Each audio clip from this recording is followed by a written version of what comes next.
The future of Greenland is a decision for Greenland and for the Kingdom of Denmark. The United States didn't lose a war in the Arctic. It didn't lose a battle. It didn't even fire a shot. But somewhere between a proposal to buy Greenland and a series of quiet contracts signed far from Washington, America may have lost something far more important than territory. It may have lost leverage. And almost no one noticed when it happened. When Donald Trump floated the idea in 2019 that the United States might purchase Greenland, the reaction was immediate and global. Commentators laughed. European officials bristled. Denmark's prime minister called the idea absurd. The visit was canceled. The moment passed. To many Americans, it looked like political theater. But behind the spectacle was a strategic instinct that was not entirely irrational. Greenland is not just a frozen expanse on a map. It sits at one of the most important geographic crossroads on Earth. It anchors the GIUK gap, the naval corridor between Greenland, Iceland, and the United Kingdom that NATO has monitored for decades to track Russian submarine movement into the Atlantic. It hosts the U.S. military's Pituffik Space Base, formerly Thule Air Base, a critical early warning radar site for ballistic missile detection. It overlooks Arctic shipping routes that are becoming more viable as ice melts. And beneath its glaciers lies something that has become even more valuable than geography. Critical minerals, rare earth elements, molybdenum, copper, specialty metals, materials essential to fighter jets, missile systems, satellites, electric vehicles, wind turbines, advanced batteries, semiconductors, and AI hardware. In the 21st century, power is increasingly defined by supply chains. Whoever secures the inputs shapes the outputs. That was the strategic logic. But logic alone does not guarantee results. After 2019, the Greenland story faded from public view. But the Arctic did not fade from strategic planning. Russia accelerated its Arctic military development, reopening Soviet-era bases and expanding icebreaker fleets. China labeled itself a near-Arctic state and began investing in polar infrastructure and research. NATO, especially after Russia's invasion of Ukraine, reassessed northern vulnerabilities. The Arctic stopped being a remote frontier. It became a competitive arena. When Trump returned to power in 2024, interest in Greenland resurfaced with greater intensity. This time, the language shifted. Less about purchase, more about control, less about novelty, more about national security. For American strategists, the case seems straightforward. The United States is the cornerstone of NATO. Denmark is a treaty ally. Greenland depends economically on Copenhagen. The U.S. already maintains a military base on the island. If Washington pressed hard enough, surely alignment would follow.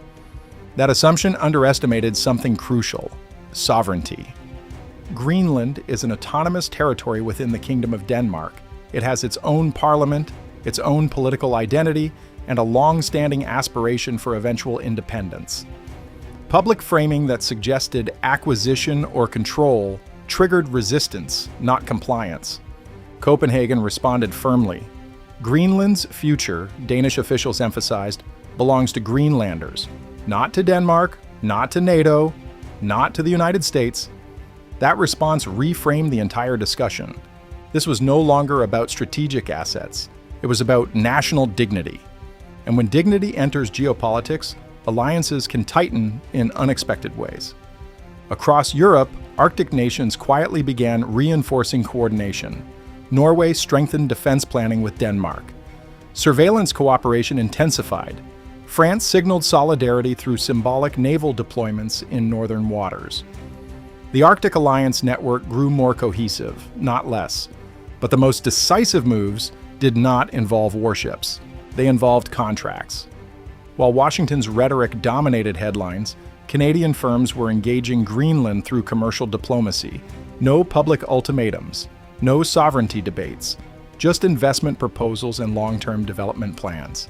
A Canadian-linked mining company secured rights to develop a major molybdenum deposit, a metal critical for high-strength steel used in pipelines, heavy machinery, and defense infrastructure. Another company moved to advance projects containing copper, gold, and silver. all integral to renewable energy systems and advanced electronics. These were not symbolic gestures. They were legally binding agreements that locked in future output. And once supply contracts are signed, geopolitics shifts quietly but permanently. The minerals beneath Greenland's ice are finite. If extraction rights and export routes are committed to European and Canadian-aligned supply chains for decades, alternative buyers face narrower options. For the United States, this created a strategic irony. Washington had already identified rare earth dependence, particularly on China, as a national security vulnerability. Through legislation like the Inflation Reduction Act and other industrial policies, billions of dollars were allocated to secure friendly sources of critical minerals.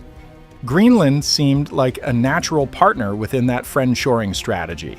Instead, much of its emerging mineral output became tied to European networks, often facilitated by Canadian intermediaries. No sovereignty changed hands, no alliance fractured, but influence migrated. Inside U.S. defense circles, the realization was gradual. Specialty metals procurement teams noted tightening supply. Alternative sources in Australia and South America required longer logistics chains. Shipping costs fluctuated. Market leverage shifted. None of this amounted to crisis. But in geopolitics, incremental disadvantage compounds. Meanwhile, Greenland itself was undergoing transformation. Long dependent on annual block grants from Denmark, it saw in mining revenue a path toward greater economic autonomy. Legislation required foreign companies to train local workers, invest in infrastructure, and contribute to sovereign wealth planning. Ports expanded, airfields modernized, planning accelerated. Greenland was not looking for a new patron. It was building the foundation for eventual independence. And in doing so, it diversified its partnerships. Canada's approach proved instructive. Rather than framing Greenland as an asset to be secured, it treated it as a stakeholder to be respected. The difference in tone mattered. In geopolitics, perception shapes alignment. For American viewers, the key takeaway is not that the United States has been expelled from the Arctic. It still maintains critical military infrastructure. It still commands unmatched naval and aerospace power. It remains central to NATO's strategy. The takeaway is subtler. Power in the modern era is less about possession and more about participation. Supply chains are the arteries of influence. Contracts are the scaffolding of leverage. Trust determines access. If smaller allies feel pressured rather than partnered, they look for alternatives. If they feel respected, they reciprocate. The Arctic competition is not only about Russia and China, it is also about how Western allies coordinate among themselves. Russia has invested heavily in Arctic militarization, building airfields, radar systems, and missile sites along its northern coast. China has expanded polar research stations and invested in ice-capable shipping technology. Both view the Arctic as strategically transformative. In that environment, Western fragmentation is costly. But fragmentation does not require open conflict. It can occur quietly through misalignment of approach. When Greenland resisted acquisition language and embraced diversified investment, it demonstrated that even small territories can reshape strategic calculations. For Washington, the lesson is neither humiliation nor retreat. It is adaptation. The United States still has time to deepen Arctic partnerships. It can expand joint infrastructure projects. It can increase collaborative mineral development under mutually respectful frameworks. It can reinforce trust through long-term planning rather than short-term leverage. But timing matters. Many of the most promising Greenlandic mining projects are now contractually tied into European-oriented supply chains. Breaking or reshaping those arrangements would require negotiation, not pressure, and negotiation requires credibility. In geopolitics, credibility is cumulative. If allies perceive unpredictability, they hedge. If they perceive consistency, they align. The broader Arctic transformation amplifies these dynamics. Climate change is reducing sea ice coverage. New shipping lanes like the Northern Sea Route are slowly becoming more accessible. Undersea communication cables, satellite tracking networks, and energy exploration projects are expanding. The region that once seemed frozen in time is entering an era of economic activity and strategic relevance. Control over that evolution will not belong solely to the strongest military power. It will belong to the coalition that builds the most resilient network of trust, supply, and infrastructure. Greenland understood this. Canada acted within it. Europe reinforced it. The United States now faces a strategic choice. It can treat the Arctic as a theater of pressure, or it can treat it as a theater of partnership. The difference will determine not just mineral access, but alliance cohesion. The Arctic map has not changed. Greenland has not become a new state. The US base remains operational. But the balance of influence has subtly evolved. Influence is no longer secured through declarations of control. It is secured through durable relationships that survive election cycles and rhetorical spikes. In the coming decades, the Arctic will matter more than most Americans realize. It will shape missile defense architecture, undersea cable security, satellite coverage, mineral independence, and transatlantic coordination.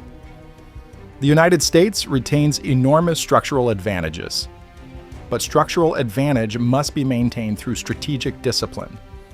Greenland's story is not about losing territory, it is about learning how modern leverage works. In a world where resources define resilience and alliances define power, the loudest voice does not always set the outcome. Sometimes the decisive shift happens in conference rooms, in licensing agreements, in development contracts that quietly reroute the future. The Arctic was never just about ice, it was about who shows up first with respect and stays long enough to build something lasting. The United States still has that opportunity. But in the new Great Game of the North, ownership is obsolete. Access is everything, and access is earned.